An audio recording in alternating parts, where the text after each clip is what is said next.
Hey guys, good morning. So ayan. So ang tagal kong hindi nag-upload ng videos. And today, morning ako. Kaya naisipan ko na gumawa ng vlog today. And ang naisip ko, ipakita sa inyo yung trabaho ko and ano yung routine ko every morning duty. So tara, sasama ko kayo. Hey guys, so ayan, nandito na ako sa shop. Kaso wala pang tao. Late yata sila ngayon. Wala, sarado pa yung pintuan. So ito yung area kung saan ako nagtatrabaho. So ayan, kita nyo Butapis yung pangalan. Ayan. So, wala pang kaayos-ayos yan. Kasi ako pa lang yung mag-aayos. May mga katabi kaming restaurant. Ayan. Yan. Sa kabila, nag-aayos na rin. Sa kabila, tapos na. Kasi meron silang breakfast. So, dahil hindi pa bukas yung main door, so wala akong susi, pwede ko nang umpisahang iset up itong alfresco area namin. So, ayan. Ang una kong ginagawa, nililinis ko muna yung mga table. Papagpagan ko muna sila kasi maalikabok. So, ayan. Magpagpag muna tayo.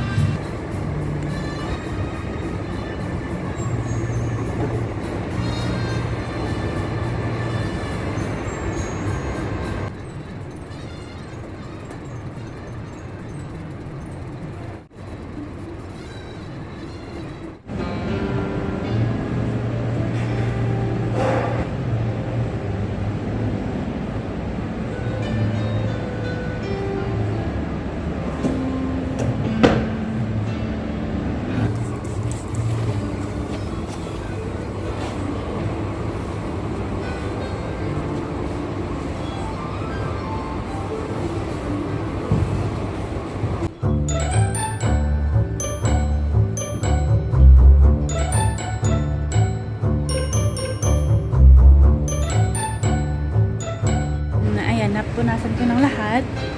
Yan naman. Isa-set up ko naman ngayon yung mga upuan. So, ilalagay ko na yung mga foam na yan.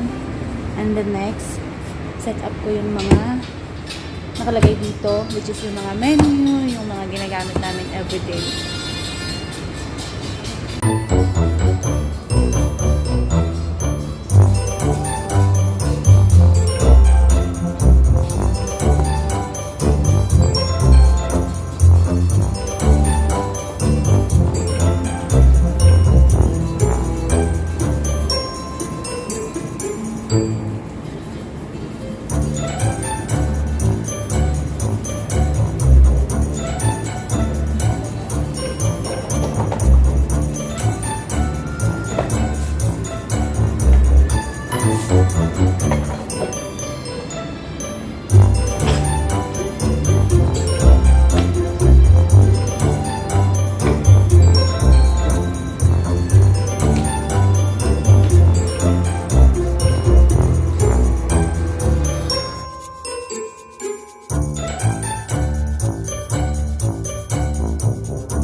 One eternity later. So, ayan. Dahil nandito na sila, pwede na akong magbukas dito sa sala, sa loob ng dining. So, ang una kong ginagawa, magbubukas ako ng AC. Then, andito na rin yung isa kong kasama na dining na lalaki. So, may katulong na akong maglinis. So, ayan. Bukas na ako ng AC.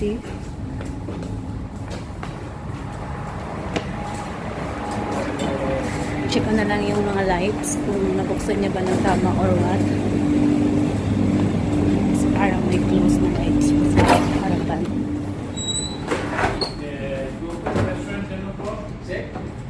What? From the restaurant, 10 o'clock? Yes, I opened it. Exact. No, not exact. Maybe 10 minutes late. 10:03.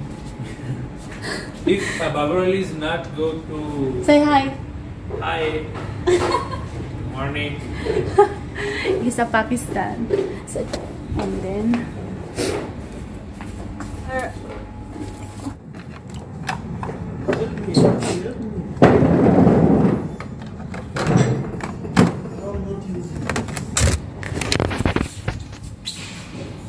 so ayan. Murti is also Tapos. another room.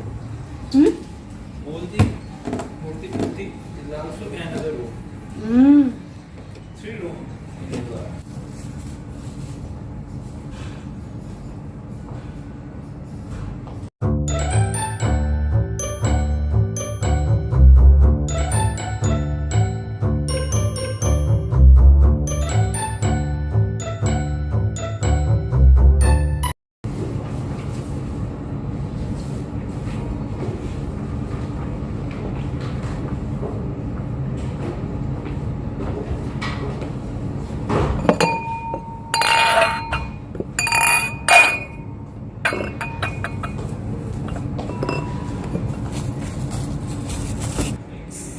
So, ayan mga besh. Natapos na. Tapos ko na yung loob and yung labas. So, ngayon, ang oras na ba? Almost 1 hour akong naglinis. Mahigit. And, ayusin ko lang yung hair ko. And then, maglagay lang tayo ng konting makeup. Kasi, anytime, any moment, may darating ng customer. So, mabilis lang to. 5 minutes, ganyan. Meanwhile. So, ayan, natapos ko na. Ayan, nakapaglagay na tayo ng konting makeup. And then, tapos niyan, since galing ako sa off yesterday, palit ako ng uniform. Punta ako sa laundry, and kuha tayo ng bagong uniform.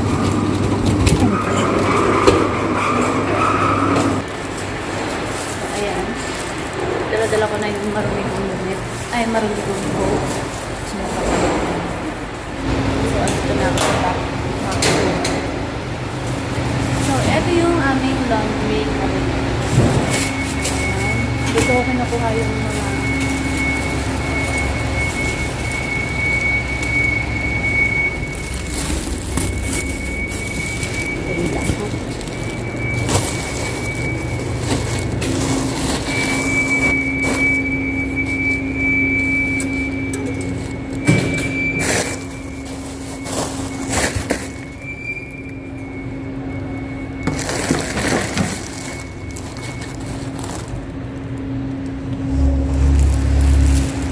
eto na.